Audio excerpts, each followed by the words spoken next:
Hello and welcome. My name is Kias and I want to make this short video because what we hear a lot in the media is that if we don't take these drastic measures, what is going on in the most of the world now, we could end up like Spain and Italy.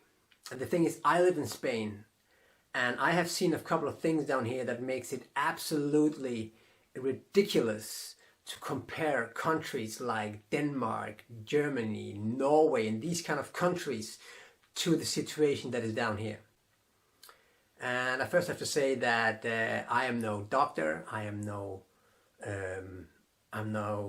royalty, I'm no actor or whatever usually people use as a reason to believe someone.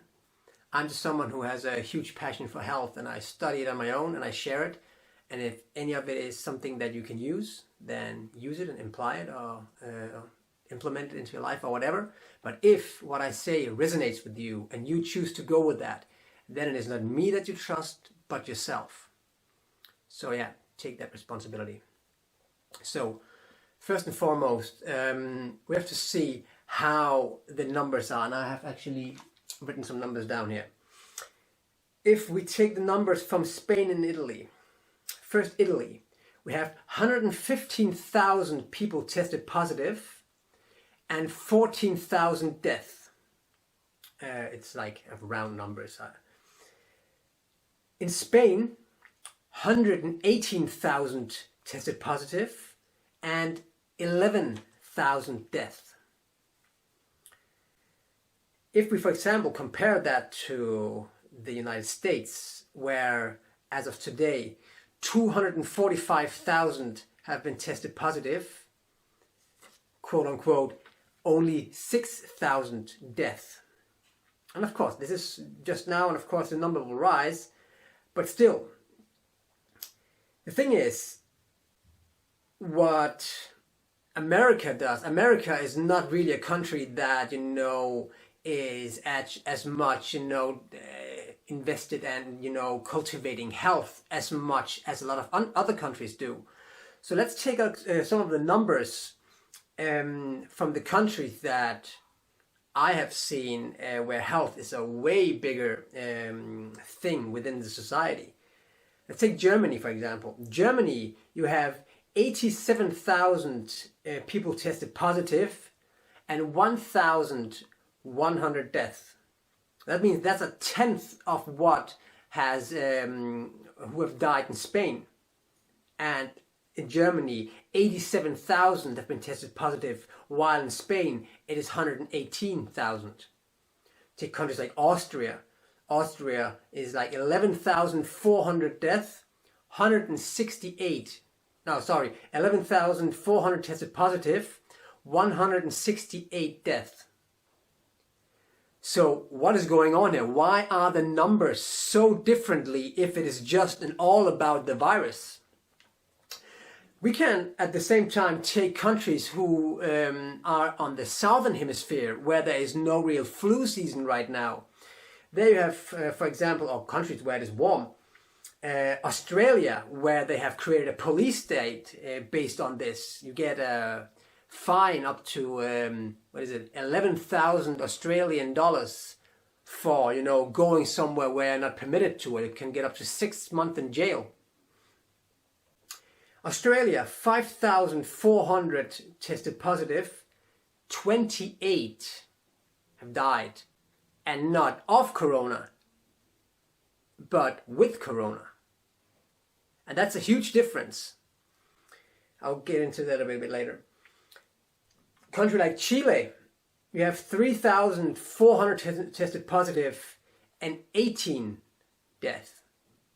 And Israel, 7,000 tested positive, 39 deaths. South Africa, 1,500 tested positive, 5 have died so far. And there's a country, for example, like Indonesia, where the numbers are pretty high. But Indonesia is one of the countries in the world where they have the biggest problems with smoking. and smoking, the respiratory things, it is again what a lot of people die from through this viral infection. So what is the main difference between Italy, Spain, and, for example, the country where I come from, like Denmark and Germany? One thing is, for example, and these are some of the experiences and some of the things I saw when I came to Spain, where I saw, wow, what a difference it is in the structure of society and the perspective and the pursuit of health.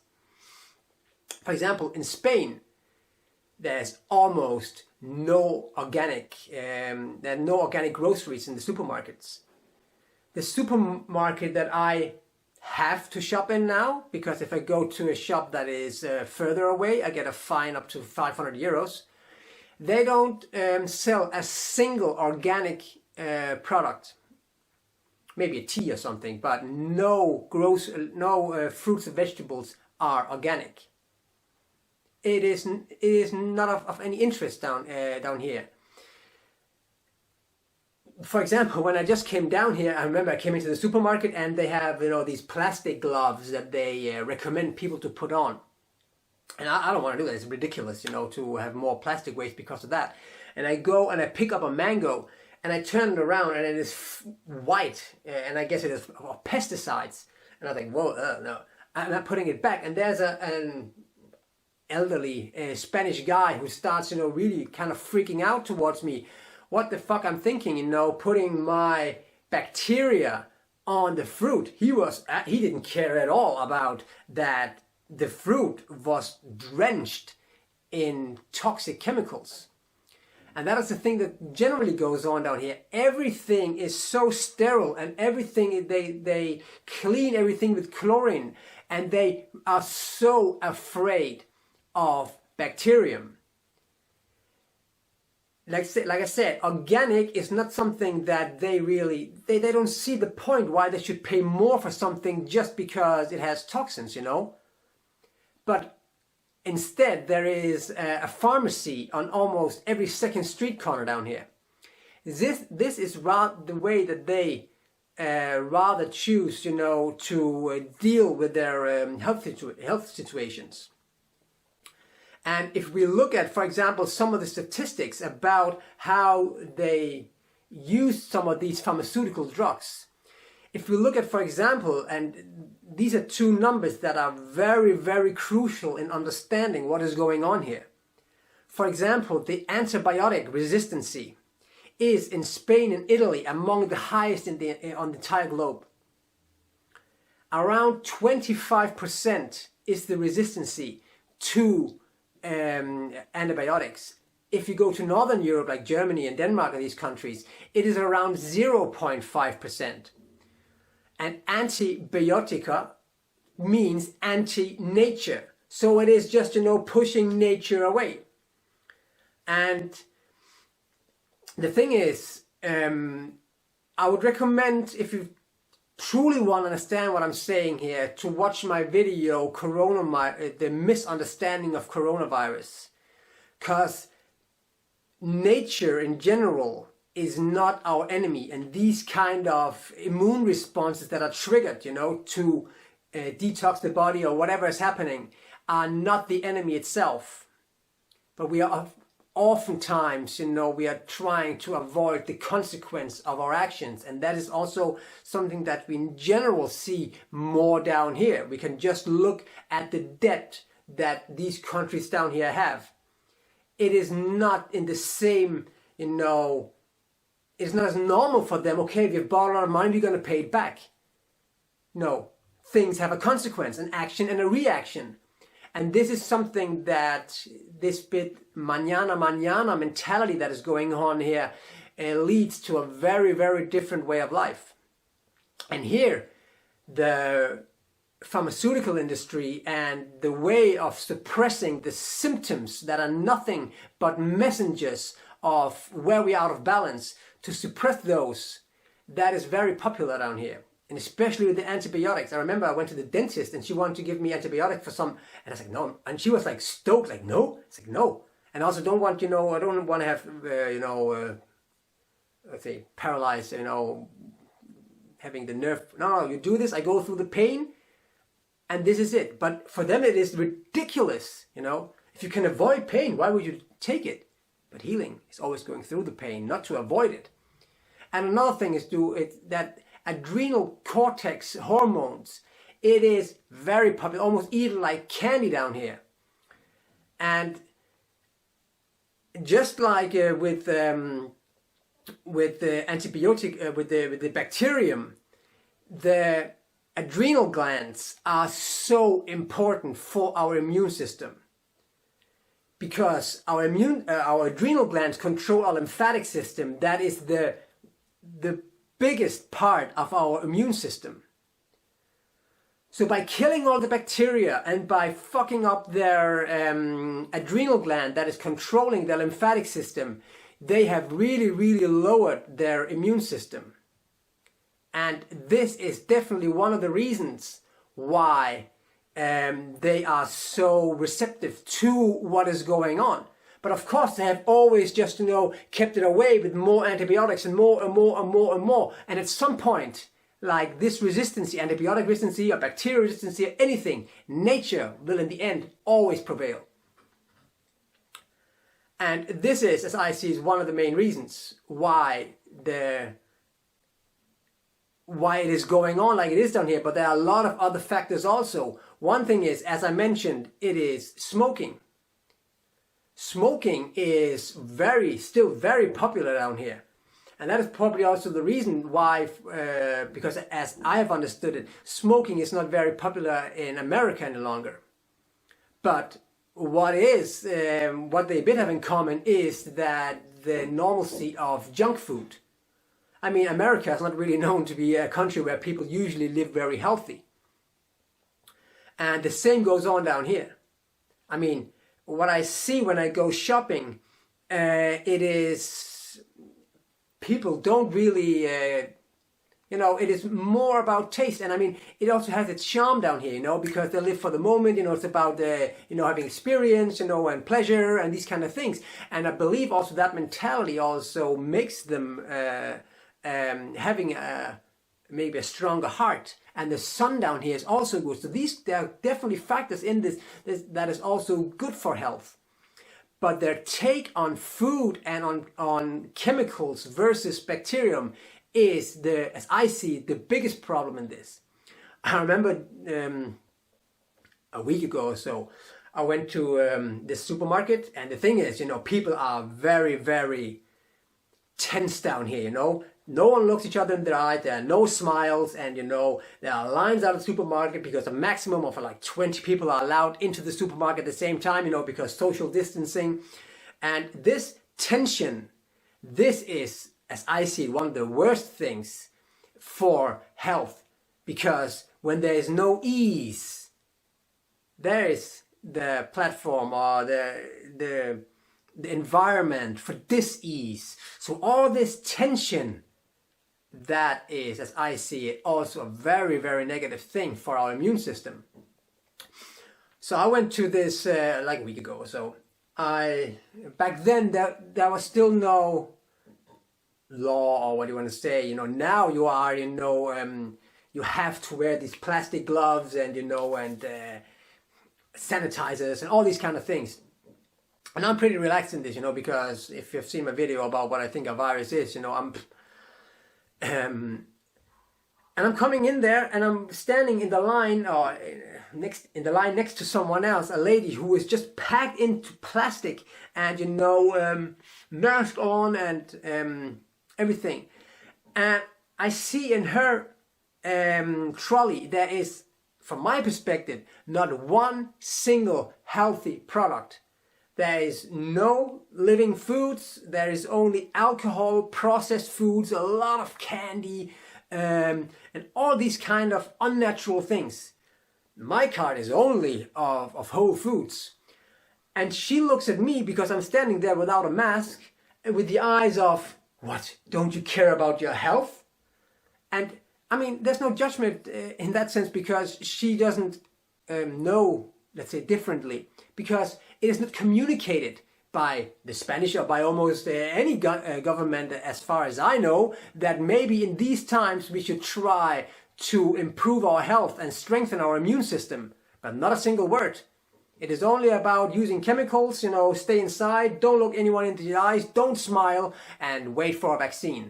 This is basically the mentality that is going on.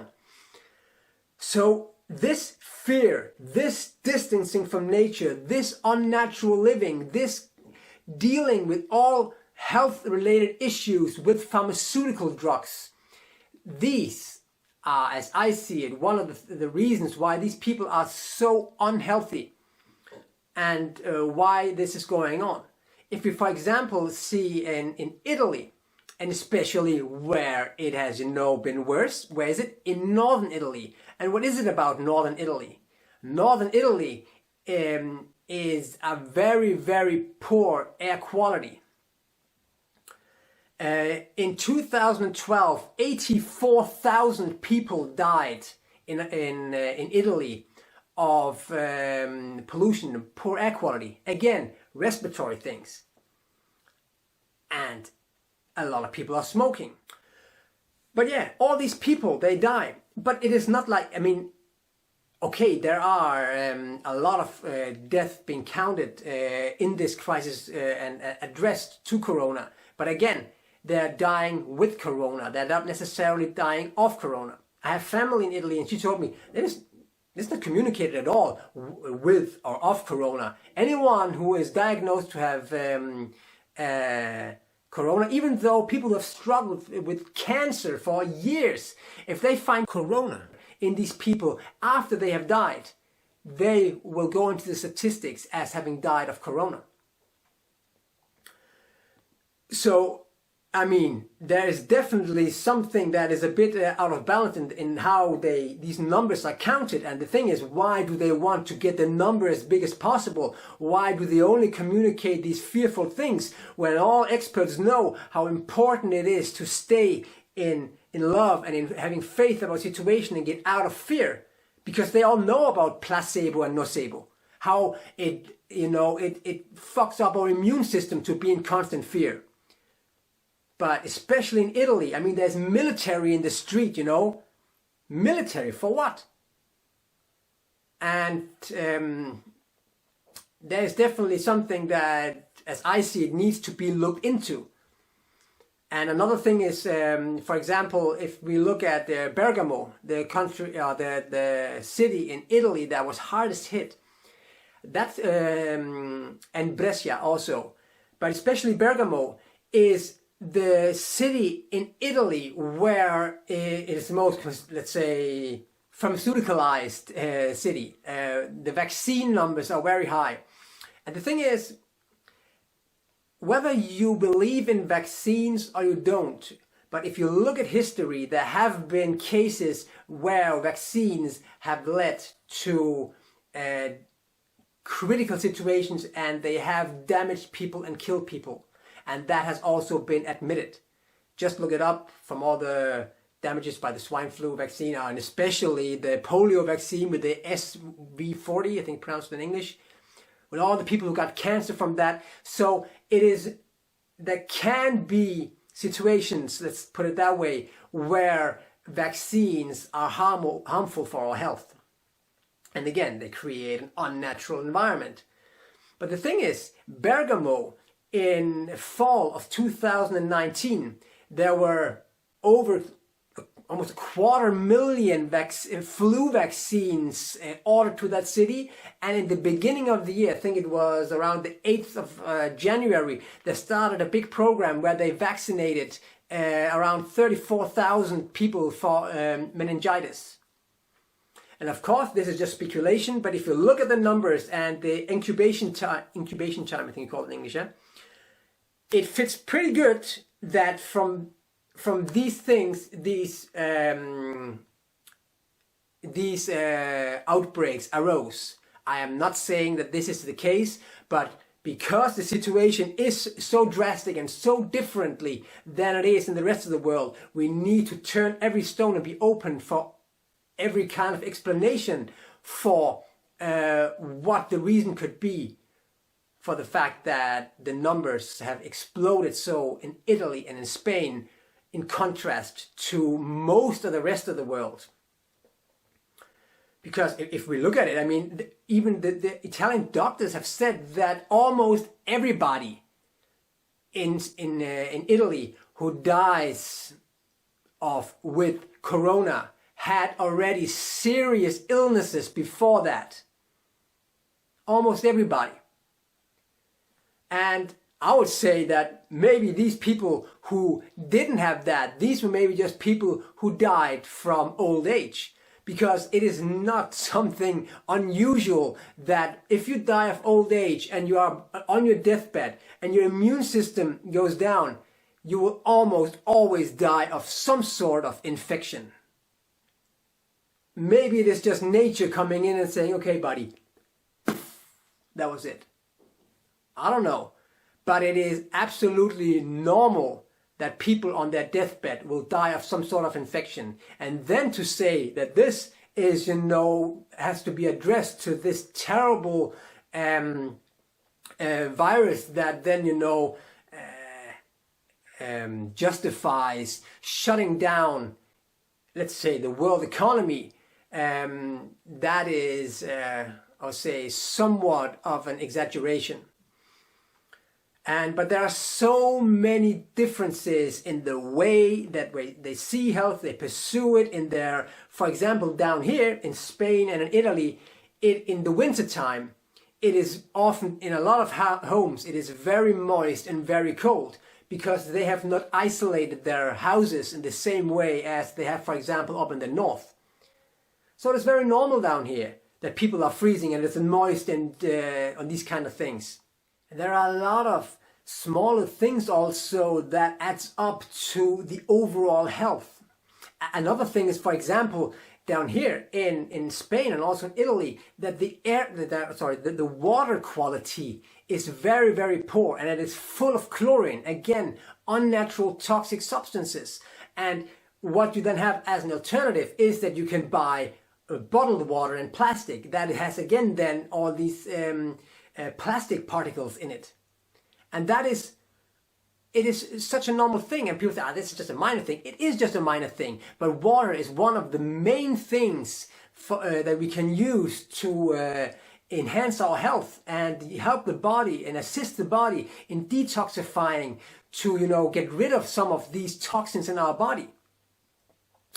So when we see, for example, how they calculate the numbers, in Italy and in Spain, it is only the absolute hardest hit people who get into the hospitals. I mean, the number of how many people have, contracted this virus is, as I see it, very likely way, way, way higher. It is only the absolute worst cases that get to the hospital and that get tested. If you take other countries where they have made a lot of testings, all of a sudden the death toll or the percentage of people who die from it falls dramatically. Like, for example, in South Korea, where they made a lot of testings, the percentage of people who die from it, I think, is below 1% now.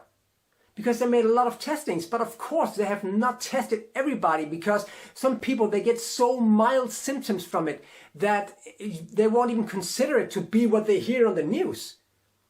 For example, the first person in Denmark who got tested positive for corona was someone who was on a ski holiday in Austria. And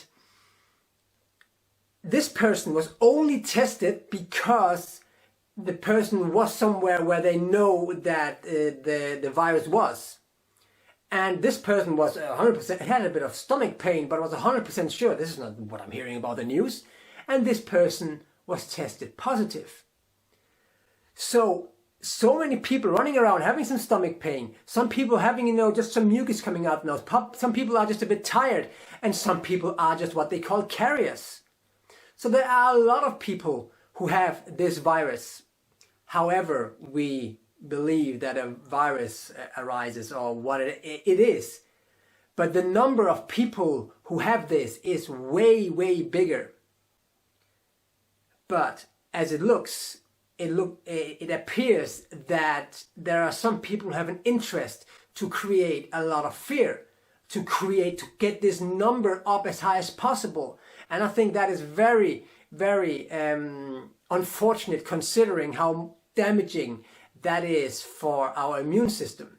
In Denmark, for example, someone health authority, he said, in Denmark we could easily get the same situation that we have in Spain and in Italy. What are you talking about? As I just mentioned, they are two totally different ways of living their life, and how healthy the people are. But what he only is looking at, or what he only was mentioning, was that we have the same hospital capacities and we use the same pills, as if health is a result of how many pills you can eat or how many hospitalizations you can have. Health starts on an individual level. It is how we live our life, how much we are able to live in love, and how much we can cultivate love and these kind of things. This strengthens our immune system, and everything but that is mentioned. Instead, we see that the media, by mistake, uses wrong pictures of coffins in Italy, and uses footage from Italian hospitals and say it is in America, and these kind of things.